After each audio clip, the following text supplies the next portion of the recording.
Bahagia. Renungan diinspirasi dari Injil Suci menurut Matius bab 5 ayat 1 sampai dengan 12. Pada suatu hari, Yesus naik ke atas bukit sebab melihat orang banyak. Setelah ia duduk, datanglah murid-muridnya kepadanya. Lalu Yesus mulai berbicara dan menyampaikan ajaran ini kepada mereka. Berbahagialah orang yang miskin di hadapan Allah, karena merekalah yang empunya kerajaan surga. Berbahagialah orang yang berduka cita, karena mereka akan dihibur.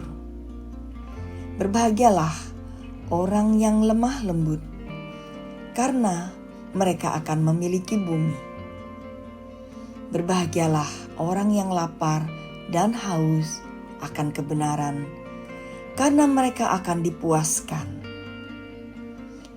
Berbahagialah orang yang murah hati, karena mereka akan beroleh kemurahan.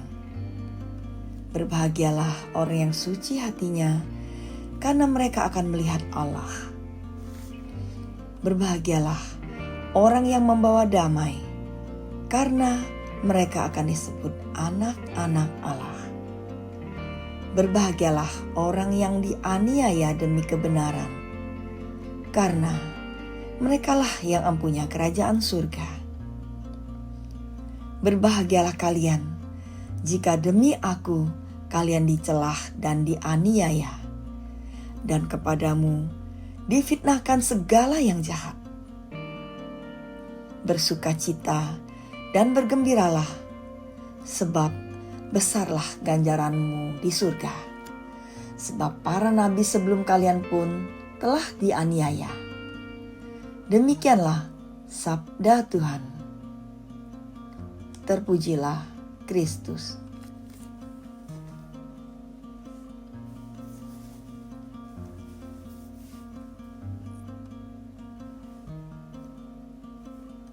Suatu hari, Sukses sedang mengendarai mobil mewah ke kantornya di kota. Ia melihat pemandangan yang janggal menurutnya. Seorang bapak separuh baya berbaring santai di tepi danau, asik mengipasi tubuhnya. Sukses menghentikan kendaraannya dan menghampiri si bapak.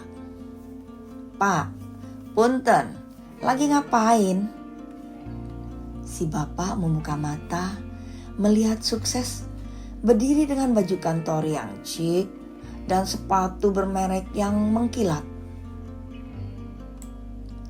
"Pak, aku lihat badan Bapak masih bugar. Mengapa Bapak membuang waktu di pinggir sungai pada jam efektif kantor? Mari ikut kerja di kantor saya. Nanti Bapak bisa mendapat gaji yang banyak." "Gaji banyak? Buat apa, Nak?" tanya si bapak. "Bapak bisa membeli ini dan itu yang akan membuat Bapak merasa bahagia," kata Sukses menggebu-gebu.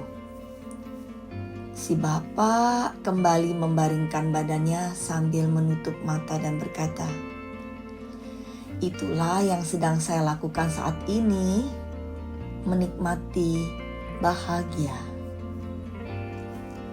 Mencapai bahagia adalah tujuan mereka berdua. Penuh perjuangan menurut Sukses.